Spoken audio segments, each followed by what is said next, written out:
সারাদিনে এত ইস্যু হয় যে সবকিছু নিয়ে কথা কওয়া সম্ভব হয় না, কিন্তু এটা নিয়ে কথা কইতেই হবে। আজকের যে বিষয়টা আর কি, সেটা হইতেছে জুলাই যোদ্ধাদের আইনি সুরক্ষা দিতে অধ্যাদেশ হইতেছে। একদিন পরে ঘুম ভাঙিছে সবার। আসিফ নজরুল একদিন পরে অধ্যাদেশ বানাইতেছে। কামটা তো খুব ভালো হচ্ছে তাই না, ভালো করিচ্ছে তাই না, খুবই ভালো কাজ করছে। আসিফ নজরুল তো ভালো ছেলে, সন্ধ্যাবেলা হাত মুখ দিয়ে পড়তে বসে। হ্যাঁ, আসিফ নজরুল বাংলাদেশের মানুষদের দূর পাইছে, দূর পটাইতেছে, তাই আঙ্কারে হাতে লেমন চুস ধরাই দিচ্ছে। আসিফ নজরুল আর প্রফেসর ইউনূসের সরকার আঙ্কারে কিভাবে ধাপ্পা দিচ্ছে সেটা না বুঝে দেখি। আসেন আগে আসলে বুঝে দেখি অধ্যাদেশ আসলে কি। অধ্যাদেশ হইল সংসদ ছাড়া, জানে যখন সংসদ নাই তখন সরকার আর রাষ্ট্রপতির মাধ্যমে জারি করা একটা অস্থায়ী আইন। তার মানে এটা আইন কিন্তু সংসদে পাস হয়নি, এবং এইটা এখন জারি করা হইতেছে জরুরি পরিস্থিতির জন্য, যেহেতু সংসদ নাই। আর একটু ভেঙে বলি, ধরেন সাধারণ আইন কিভাবে হয়। স্বাভাবিক নিয়মে একটা প্রস্তাব আসে, সংসদে আলোচনা হয়, ভোট হয়, পাস হয়, রাষ্ট্রপতি সাইন করে সম্মতি দেয়, আইন হয়ে গেল। এইটারে বলা হয় সংসদীয় আইন। কিন্তু তাইলে অধ্যাদেশ আসে কখন? যখন সংসদ বসেনি বা সংসদ ভেঙে গেছে, এখন অধিবেশন চলতেছে না, কিন্তু সরকারের দরকার আছে, এখনই আইন দরকার আছে, অপেক্ষা করা যাবে না।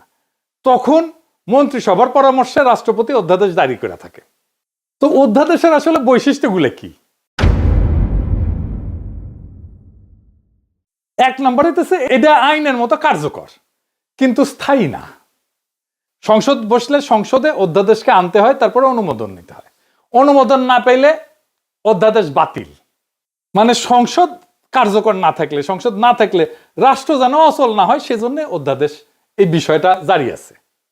এখন ধরেন পরের সংসদ এটা পাশ করলো না অধ্যাদেশ আসিফ নজরুলের, তাহলে কি হবে? আসিফ নজরুলের কাছে উত্তর আছে? নাই। অধ্যাদেশ সংসদে পাশ হয়ে আইন হইলেও সংসদ চাইলে তো পরের দিনই নতুন আইন করে সেটা বাতিল করে দিতে পারে। এমনকি এই অধ্যাদেশ যেটা আসিফ নজরুল করতে যাচ্ছে সেটা আদালত এখনই বাতিল করে দিতে পারে।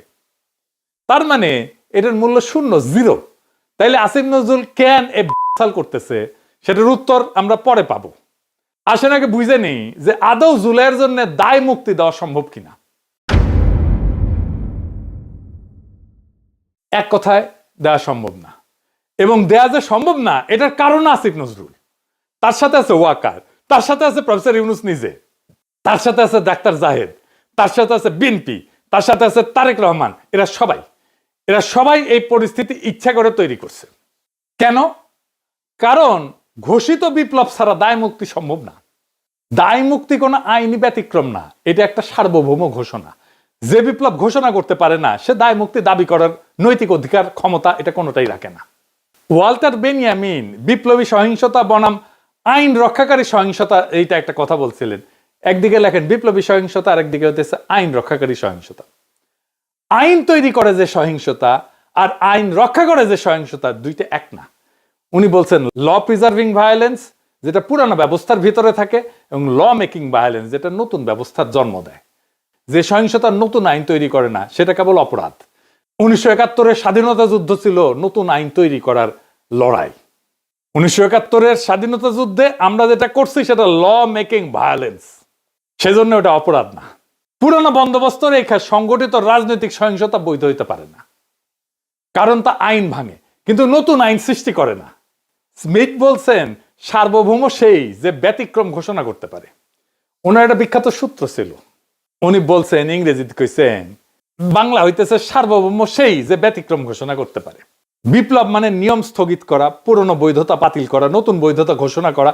যে বিপ্লব পুরনো সংবিধান, পুরনো আদালত, পুরনো নৈতিক মানদণ্ড চালু রাখে, সে আদতে সার্বভৌম না। সার্বভৌম না হইলে দায় মুক্তি দেওয়ার ক্ষমতা থাকে না, বরং নিজেই ভবিষ্যৎ বিচারের অধীন হয়ে পড়ে। হান্না আরেন্ট বলছিলেন যে সহিংসতা একটা নতুন রাজনৈতিক সূচনা করতে পারে না, উনি বলছেন ফাউন্ডিং মোমেন্ট, এটা তৈরি করতে পারে না, সে সহিংসতা নিজেই নিজের বিরুদ্ধে সাক্ষ্য দেয়। সেই কারণে নতুন রাষ্ট্র গঠন করা ছাড়া সহিংসতা বিপ্লব না, এটা অপরাধ। তিনজনের কথা বললাম। বেনিয়ামিন বলছেন নতুন আইন না বানাইলে সহিংসতা অপরাধ। স্মিথ বলছে ব্যতিক্রম ঘোষণা না করলে সার্বভৌম নাশে। আর হান্না আরেন্ট বলছেন নতুন শুরু ছাড়া সহিংসতা ক্ষমতা না। শুধুমাত্র ঘোষিত চূড়ান্ত এবং নতুন শুরুর বিপ্লবী দায়মুক্তি তৈরি করে। পুরানো বন্দোবস্ত রেখা চালানো সহিংসতা আইনগতভাবে না, তাত্ত্বিকভাবেও অবৈধ। আমরা জুলাই বিপ্লবের পরে নতুন আইন বানাইছি, নতুন সংবিধান বানাইছি, বানাই নাই। ডাক্তার জাহেদ তো জান লড়াই দিল জুলাইকে অভ্যুত্থান বলে প্রতিষ্ঠা করার জন্য। বিপ্লব না, ছোটখাটো মানুষ পুতু পুতু করে কথা কয়, আর আমরা হইতেছি উগ্র। কিন্তু এদের ডাক্তার জাহেদের হইতেছে চিকনা বুদ্ধি, সামে এমন মাইর দেবে টেরি পাইবেন না, একদম খাইয়া ফেলবে আর কি। জাহেদ খান জুলাইকে অভ্যুত্থান বলে প্রতিষ্ঠা করার জন্য দেওয়ানা ছিল। অভ্যুত্থান যেটা, সেটা ক্ষমতা দখল করে, কিন্তু নতুন আইন, নতুন বৈধতা, নতুন সার্বভৌমত্ব তৈরি করে না। পুরনো সংবিধান, পুরনো আদালত, পুরনো রাষ্ট্রীয় কাঠামো চালু রাখে। তাই সহিংসতা যেটা, সেটা আইন ভাঙা হয়, আইনের নির্মাতা না। আমরা যেটা জুলাই করছি সেটা আমরা আইন ভাঙছি আইন নির্মাণ করার জন্য। কিন্তু আমাদের নতুন আইন নির্মাণ করতে দেয়নি এই জাহেদারা, এই আসিফ নজরুলেরা, এই প্রফেসর ইউনূসেরা। সেই কারণে এইটা ল ব্রেকিং ভায়োলেন্স হয়ে গেছে, ল মেকিং ভায়োলেন্স হয়নি। অভ্যুত্থানের সময় যে সহিংসতা হয় সেটা পরে অপরাধ হিসাবে বিচারযোগ্য থাকে। সেই কারণে ডাক্তার জাহেদরা 24-এর বর্ষা বিপ্লবকে বিপ্লব না বলে অভ্যুত্থান বলে প্রতিষ্ঠা করার জন্য দেওয়ানা হয়েছিল, যেন জুলাই বিপ্লবীদের পরে জবাই করা যায়। তার মানে এই জাহিদারা তাই চাইছে যা আওয়ামী লীগ চাইছে। আওয়ামী লীগ আর হাসিনা যে পুলিশ হত্যা আর সহিংসতার কথা বলে, জুলাই যোদ্ধাদের ফাঁসি দিতে চায়, তার তাত্ত্বিক ভিত্তি তৈরি করে দিচ্ছে এই জাহেদ, এই সামে সিকনে, এই সিকনা বুদ্ধির লোকটা। আপনাদের জিজ্ঞেস করা উচিত, তাকে ধরা উচিত। এই কাম কেন করছিলেন? মাদিরে যে পুলিশ ধরে, সে বৈধতা দিচ্ছে জাহেদ। দায় মুক্তি বাংলাদেশের ইতিহাসে একবারই হয়েছে, সেটা 1971-এর পরে। কারণ ওইখানে আমরা নতুন শুরু করতে পারছিলাম, ওইখানে লড়াইয়ের বিজয়ী ছিল আমাদের বৈধতা। এইখানে আমরা বিজয়ী হয়েছি, কিন্তু আমরা আমাদের বৈধতা তৈরি করতে পারিনি, নতুন শুরু করতে পারি নাই। সেই কারণে দায় মুক্তি দেওয়া সম্ভব হবে না, যতই বলুক আসিফ নজরুল। তাইলে আসেন, আসিফ নজরুল কেন এই অধ্যাদেশ করতে এত ব্যস্ত? কারণ হইতেছে আসিফ নজরুল নিজে দায় মুক্তি চাইতেছে। সে জানে সে কি আকাম করিছে। কি আকাম করছে জানেন? দেশ যখন একটা বিপ্লবী সন্ধিক্ষণে, যখন আমরা নতুন রাষ্ট্র তৈরি করব, হাসিনা পলাইছে, সেই সময় সে ওয়াকার আর বিএনপির সাথে মিলে পুরো বিপ্লবটাকে লাইনচ্যুত করছে। বিপ্লব ওই রাতেই শেষ। তারপরে ধৈরা ধৈরা বিপ্লবের সাথে সম্পর্কহীন বুড়াগুলাকে উপদেষ্টা বানাইছে, সংবিধান সমুন্নত রাখছে, ওয়াকারকে রাখছে, চুপ্পু করে রাখছে। আমরা সেকেন্ড রিপাবলিক করব বলছিলাম, নতুন রাষ্ট্র করব না, উই বেশি বোঝে, উই একাই বিপ্লবের স্টেক হোল্ডার। আমি ওরা জিজ্ঞাসছিলাম যে আপনার যে নাচতে নাচতে ওয়াকারের গাড়ি চড়ে ক্যান্টনমেন্টে গেলেন, কোন ক্যাপাসিটিতে গেছিলেন? কয় পলিটিক্যাল পার্টির বাইরে যে সিভিল সোসাইটির অংশ আছে সেই হিসেবে গেছি। আমি কইলাম ভেরি গুড। তাইলে এখন বলেন, ওই যে কয়েকদিন ঘুটু করলেন, সিভিল সোসাইটির কার সাথে কথা বলে ঘুট্টুটা করেছেন? কার সাথে পরামর্শ করছেন? আপনি একা হারকিউলিস হয়ে গেছেন কেন? আপনি কারোর সাথে কথা বলেন না কেন? কার সাথে আলাপ করছেন? কারোর সাথে আলাপ করে নাই। আপনার হাত জগন্নাথ, নিজে যা ভালো বুঝিছে তাই করিছে। একটা সাক্ষাৎকারে দেখলাম আজিম নজরুল কইতেছে তার বাসায় বসে ছাত্ররা উপদেষ্টা বানাইতেছে, সে মাঝে মাঝে পরামর্শ দিতেছে, কইতেছে এখন কেমন লাগে? সচিবেরা কথা শোনে না, পুলিশেরা কথা শোনে না, পাবলিক শোনে না কথা, কোথাও গেলে পাবলিক আটকায় ফেলে, ভুয়া ভুয়া স্লোগান দেয়।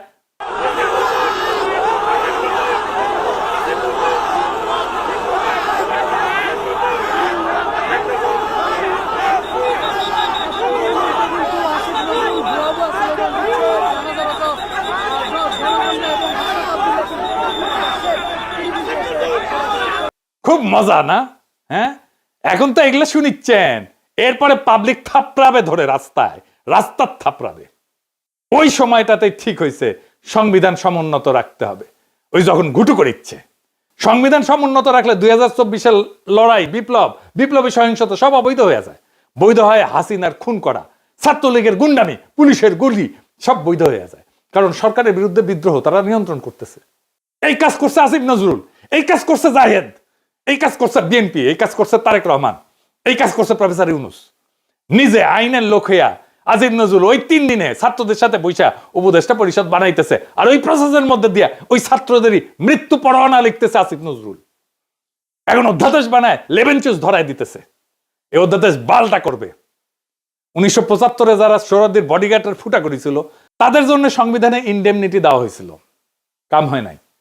1975-এর ওই বিপ্লবী ঘটনার পরে যেই দল বিএনপি ক্ষমতায় আসছে তারাই কর্নেল ফারুক, বজলুল হুদাকে, শাহরিয়ারকে তুলে দিচ্ছে আওয়ামী লীগের হাতে যেন ফাঁসি দিতে পারে আওয়ামী লীগ তাদের জেলে ভরে, রায় হয় নিম্ন আদালতে, আপিল চলতেছিল।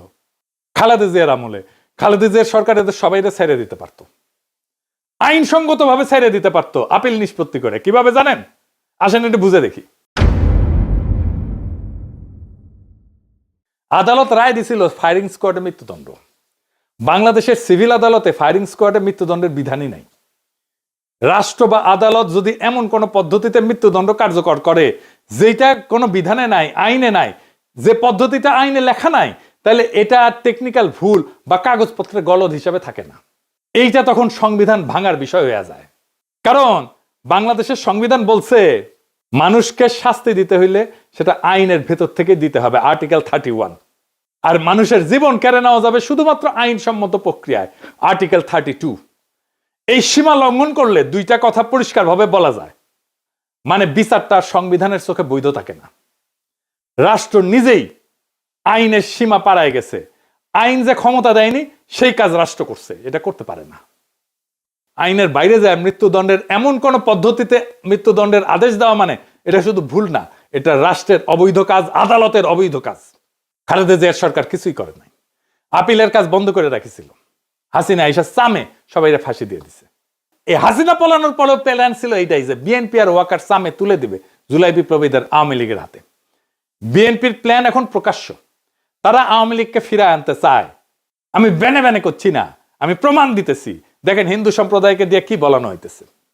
আমি কিন্তু আমার জন্মগতভাবে আমি বিএনপি ছিলাম, বুঝছেন। আমি মাও কমিশন আমলে বিএনপি কমিশনার মেম্বার ছিলাম 3 বার।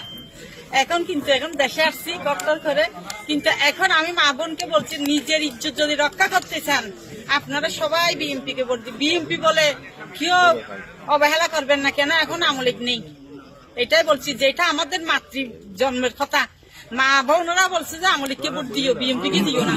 কিন্তু এখন বর্তমান আমরা আছি এখন বিএনপির হাতে, আমাদের আওয়ামী লীগ নাই। তোমরা সবাই নিজের ইজ্জত যদি বাঁচাতে চাও, নিজের একটা মেয়ে যদি বড় হয় মা বাবার বয় থাকে, কিন্তু এখন বয় নেই। আর এখানে সবাই, এখানে আমাদের মা বাবা এরা সবাই, এদেরকে চিনেন। যদি দূরের মানুষ হতো তাহলে বয় ছিল, এরা দূরের মানুষ নেই, এখানে আমাদের দেশের মানুষ। কোনো যদি ক্ষতি হয়, কিছু হয়, আপনাদের ওদেরকে ডাকতে পারবেন। আমরা এখানের মানুষ সবাই, এখানে সবাই একজোট হয়ে 12 তারিখ ভোট দিবেন। সবাই ভোটের জন্য যাবেন, কিন্তু অনেকজন বলে বিএনপি কে ভোট দেবো না, যাবো না। না, এটা মনে করবেন না। বিএনপি কে দিলে মনে করবেন কোনোদিন আবার আওয়ামী লীগের হাতে যেতে পারবেন আপনারা। বিএনপি কে চান, কিন্তু অন্য দল দেখবেন, কিন্তু নিজের হাতে নিজে কপালে হাত মারবেন। এখানে বিএনপি ছাড়া আর কোনো উপায় আমাদের নাই। এখানে হিন্দু বা মুসলিম হোক, সবাই বিএনপি কে চান। আমি বলছি আমাদের এই এলাকার সবাই, আপনারা বিপদের সময় না পেলে এদেরকে পাবেন। এরা এখানে কাছের লোক, এরা দূরের নাই, কেউ হারিয়ে যেতে পারবেন এখান থেকে, আমাদের হাত থেকে, কেন এগুলো আমাদের দেশের লোক। তাই আমি বলছি মা বোনকে, এখানে মহিলা হইয়ে বা পুরুষ হইয়ে ওই বিএনপি কে দেবো না, এই কথা আর বলিয়েন না। কেন আমরা এখন একটাই দল, বাংলাদেশে একটাই দল আছে, ওইটাই কোনো দল না, এটা নিজেরাই দল করছে, যে এটাকে কেউ সমর্থন দেবে না ওই দলকে। আমরাই এখন হচ্ছি যে কি সবাই বলো বিএনপি কে চাই, ভোট চাই, ধানের শীষে ভোট দেবে, এটাই আমরা চাই। আমাদের ধানের শীষে তো ধানের শীষ সবাই, আমি বলছি ধানের শীষে টিকিট দিলে আপনারা মনে মনে বলছেন যে ধানের শীষ কেন দেব, আগে তো আমরা আওয়ামী লীগ ছিলাম না, এখন আমরা আওয়ামী লীগ। ধানের শীষে আওয়ামী লীগ মনে করবেন কেন? আওয়ামী লীগ আসার জন্য আমরা, এটা একটা পথ। আমরা বিএনপি কে যদি চাই, বিএনপি দেখা 10 বছর বাদ হলে আমাদের নেত্রীকে আবার আনবে, জানেন যে এটা। কিন্তু ওদের হাতে যদি চলে যায়, পাকিস্তানে চলে যেতে হবে সবাইকে, মনে করবেন। শুনলেন তো, কইতেছে আগে আমরা আওয়ামী লীগ ছিলাম, এখন আমরা আওয়ামী লীগই আছি। ধানের শীষকেই আওয়ামী লীগ মনে করবেন কেন? কারণ আওয়ামী লীগ আসার জন্য এই একটাই পথ। আমরা বিএনপি কে যদি চাই, বিএনপি দেখেন 10 বছর পরে হইলেও আমাদের নেত্রীকে আবার আনবে। শুনেছেন, নিজের কানে তো শুনলেন। আর একটা প্রমাণ দিতেছি, আসেন সে প্রমাণটা দেখি। এই যে সংসদ নির্বাচন হইতেছে, এখানে এমপি কে ভোট দেওয়া ছাড়া একটা গণভোট হবে। সে গণভোট হবে বিএনপি কিন্তু ঘরের মধ্যে এইগুলা স্বীকার করে এসছে গণভোটে যে সমস্ত জিনিস থাকবে। এই গণভোটে হ্যাঁ বা না ভোট দিতে হবে। হ্যাঁ ভোট দিলে কি কি পাবেন? আপনি 12টা জিনিস পাবেন। 12টা কিভাবে আগামী রাষ্ট্র চলবে সেটা ঠিক করতে পারবেন। কি কি সেটা একটা একটা করে বুঝে দেখি, শুনেন মন দিয়া। আপনি কি এমন একটা বাংলাদেশ চান যেখানে তত্ত্বাবধায়ক সরকার, নির্বাচন কমিশন, সরকারি কর্ম কমিশন মানে যেটাকে পিএসসি বলা হয়, এটা গঠনে সরকারি দল এবং বিরোধী দল একত্রে কাজ করবে? সুন্দর কথা না? 2 নাম্বার, সরকারি দল ইচ্ছামতো সংবিধান সংশোধন করতে পারবে না। সুন্দর না কথাটা? 3 নাম্বার, সংবিধানের গুরুত্বপূর্ণ পরিবর্তনের ক্ষেত্রে গণভোটের বিধান চালু হবে। সুন্দর না? আমরা সবাই মিলে ভোট দিয়ে ঠিক করব। 4 নাম্বার, বিরোধী দল থেকে ডেপুটি স্পিকার এবং গুরুত্বপূর্ণ সংসদীয় কমিটি সমূহের সভাপতি নির্বাচিত হবেন বিরোধী দল থেকে। সুন্দর না? যত মেয়াদী হোক কেউ সর্বোচ্চ 10 বছরের বেশি প্রধানমন্ত্রী থাকতে পারবে না। সংসদের নারীর প্রতিনিধিত্ব পর্যায়ক্রমে বাড়বে।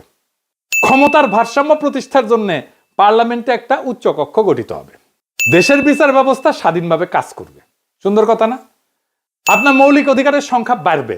কি রকম একটা মৌলিক অধিকার হইতেছে ইন্টারনেট সেবা কখনো বন্ধ করা যাবে না, এটাকে মৌলিক অধিকার হিসেবে ঘোষণা দিবে। তার হাসিনা এটা বন্ধ করে দিছিল।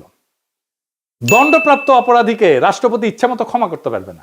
ফাঁসি দিলেও তো ক্ষমা করে দেয়, জেল দিলেও ক্ষমা করে দেয়। রাষ্ট্রপতি এবং প্রধানমন্ত্রী ক্ষমতার মধ্যে ভারসাম্য থাকবে। রাষ্ট্রভাষা বাংলার মর্যাদার পাশাপাশি অন্যান্য জাতিগোষ্ঠীর ভাষাও সাংবিধানিকভাবে স্বীকৃত হবে। সব সুন্দর কথা না? 12টা কথা। হ্যাঁ ভোট দিলে সবগুলো পাবেন, এই যতগুলো আছে সবগুলো। না ভোট দিলে কিছুই পাবেন। কিন্তু বিএনপি কি বলতেছে দেখেন, বিএনপি কি বলতেছে, জনগণকে কি বলতেছে শোনেন, নিজের কানে শোনেন। এখানে আরেকটা ব্যালট হবে হ্যাঁ এবং না। আপনারা একটু গণভোট হয়েছেন না? এটা গণভোট। গণভোট হবে হ্যাঁ এবং না। যদি আপনারা যারা আওয়ামী লীগ করেন, যারা অন্যান্য দল করেন, তাদের তাদের জ্ঞাতার্থে সুবিধার্থে আমি জানাচ্ছি, যদি হা জয়যুক্ত হয় কোনো ক্রমে, সারা দেশে যদি হা জয়যুক্ত করা মানে ভোটে জয়যুক্ত হয়, তাহলে এদেশের স্বাধীনতার পরে 72-এ যে একটা সংবিধান ছিল, শেখ মুজিবুর সাহেব করেছিল, ডক্টর কামালের হাতে লেখা, এই সংবিধান টোটাল ডাউমিট করে দেবো, মানে মুছে ফেলবো। স্বাধীনতার যে আছে 71 সালে যে যুদ্ধটা হয়েছিল, এই যুদ্ধটা 71 সালের কোন ঘটনায় বাংলাদেশে আর থাকবে না। আপনার ইয়ের মধ্যে যে সংস্কার করতে চাইতেছে, যে সংস্কারের জন্য হানা বুট হইতেছে, এদের মধ্যে লেখা আছে 71 সালকে বাদ দিয়ে 24-এ যে ইটা হয়েছে, গণঅভ্যুত্থানটা হয়েছে, 71 জায়গাটা নিবে 24 সাল। কেন নিবে? এটা একটা কারণ আছে, জামাত ইসলামের একটা কারণ আছে। জামাত ইসলাম 71 সালে দেশের স্বাধীনতা চায় না, এই দেশে বাংলাদেশের স্বাধীন হোক, বাংলাদেশ স্বাধীন হোক, জামাত ইসলাম কিন্তু এটা চাই নাই। যারা আওয়ামী লীগ করেন তারা একটু খেয়াল করে শোনেন। যদি হা জয়যুক্ত হয় তাহলে আওয়ামী লীগ কিন্তু এখন মানে কি জানি প্রজ্ঞাপনের মাধ্যমে আপনার স্থগিত হয়েছে, আওয়ামী লীগ নির্বাচনে অংশগ্রহণ করতে পারবে না। যদি হা জয়যুক্ত হয় তাহলে আওয়ামী লীগ একবারে আর কোনো মিটিং টিটিং হবে না, মিটিং টিটিং সংসদে কোথাও উঠবে না। ওই হার মধ্যে এই লেখা আছে আওয়ামী লীগ নিষিদ্ধ। এই যে 24 সালে গণহত্যার জন্য আওয়ামী লীগ কিন্তু নিষিদ্ধ হয়ে যাবে আপনাদের ভোটেই। যদি হাতে ভোট দেন, হাতে ভোট দিলে আপনার 16 ডিসেম্বর থাকবে না, 26শে মার্চ থাকবে না, আপনার 71 সালের যে যুদ্ধ করতে মা বোনেরা ইজ্জত দিচ্ছে, 30 লক্ষ মা বোনের ইজ্জত দিচ্ছে, এটা থাকবে না। অর্থাৎ আপনারা যারা আওয়ামী লীগ করেন দয়া করে আপনারা না ভোটের জন্য হলো, আওয়ামী লীগের তো আমরা আসলে বিএনপি হইতেছে উদারপন্থী রাজনৈতিক দল। আমরা বিএনপি চাচ্ছি সকল দল মিলে একটা দেশে নির্বাচন হোক, সকল এবার না হোক, সামনে যেন সকল দল একটা নির্বাচন অংশগ্রহণ, 5 বছর পরে যে সকল দল নির্বাচন অংশগ্রহণ করতে পারে। আপনারা আপনাদের যারা আওয়ামী লীগ করেন আপনাদের দল রক্ষা করার জন্য আপনাদের কেন্দ্রে যাইতে হবে, ঠিক আছে? আপনাদের কেন্দ্রে যাইতে হবে, আপনাদের দল রক্ষা করার জন্য, না ভোট দেওয়ার জন্য, হইলে সার্বভৌমত্ব দেশ রক্ষা করার জন্য 71কে ফিরিয়ে, মানে 71 যেভাবে আছে স্বাধীনতা যুদ্ধটার ইতিহাস আছে, এই ইতিহাসটা রক্ষার জন্য হইলেও যারা না ভোট দিবেন, যারা আওয়ামী লীগ করেন, আপনাদের কেন্দ্রে অবশ্যই যেতে হবে। কেন্দ্রে যদি আপনারা আপনাদের দলকে রক্ষা করতে যান, যেহেতু এবার আপনাদের নাই কোন নমিনেশনের, আওয়ামী লীগের কোন প্রার্থী নাই, দয়া করে সেক্ষেত্রে আপনাদের কাছে আমাদের অনুরোধ, যারা আওয়ামী লীগ করেন, বিএনপির তো আপনারা ভোট আমাদের দিবেনই, ঠিক আছে, যারা বিএনপি করেন ওরা তো আমাদের ভোট দিবেন। না ভোট দেওয়ার জন্য যারা কেন্দ্রে যাবেন, আপনাদেরকে যেতেই হবে, আপনাদের অস্তিত্ব রক্ষার জন্য, আওয়ামী লীগ রক্ষার জন্য হলেও আপনাদের কেন্দ্রে যেতে হবে। শুনেছেন? তার মানে বিএনপির ঘুরে ফিরে আওয়ামী লীগকে ফিরে আনতেই চায়। তারা অনেক আগে থেকে বলতেছে কিন্তু আওয়ামী লীগ নির্বাচনে আসুক। শুনেন। তবে আওয়ামী লীগের প্রধান প্রতিদ্বন্দ্বী বিএনপি চায় দলটি নির্বাচনে আসুক, নির্বাচনটি হোক অংশগ্রহণমূলক। আমরা আশা করব যে এই নির্বাচনটি পার্টিসিপেটরি হবে, সকলের জন্যই দ্বার উন্মুক্ত, জনগণ যাদেরকে সুযোগ দেবে তারাই দায়িত্ব পাবে। আমরা কামনা করি প্রত্যেক রাজনৈতিক দল এই নির্বাচনে অংশগ্রহণ করুক, কাউকে বাদ দেওয়ার হলে জনগণই বাদ দিয়ে দেবে। যখন জনগণের বিরূপ প্রতিক্রিয়া হয়েছে তখন বলে এইবার না আসুক, বিএনপি ক্ষমতা আসলে আওয়ামী লীগ ফিরবে, পরের বার ফিরবে। বুঝিসাও? ঐক্যমত কমিশনে আইসা বলে আমরা সংস্কার চাই, আর কর্মীদের বলে না ভোটের ক্যাম্পেইন করতে। কি রকম জাউরার জাউরা, কি রকম খাইস্টার খাইস্টা, কি রকম ভন্ডের ভন্ড। এটাই আসল প্ল্যান। এই প্ল্যান হইতেছে গ্র্যান্ড প্ল্যান, আওয়ামী লীগকে ফেরানোর প্ল্যান। এইবার ভোটে যদি বিএনপি জিতে তাহলে আওয়ামী লীগ ফিরবে, লিগে রাখতে পারেন। এটা তো আমার কথা না, আপনারা তো বিএনপির লোকদের মুখেই শুনলেন, তাই না? আপনি আসলে ধানের শীষে ভোট দিতেছেন না, আপনি ভোট দিতেছেন নৌকায়, আপনি ভোট দিতেছেন হাসিনা রে, আপনি ভোট দিতেছেন ফ্যাসিস্ট রে, আপনি ভোট দিতেছেন ভারপ্রাপ্ত আওয়ামী লীগ রে, বিএনপি রে না।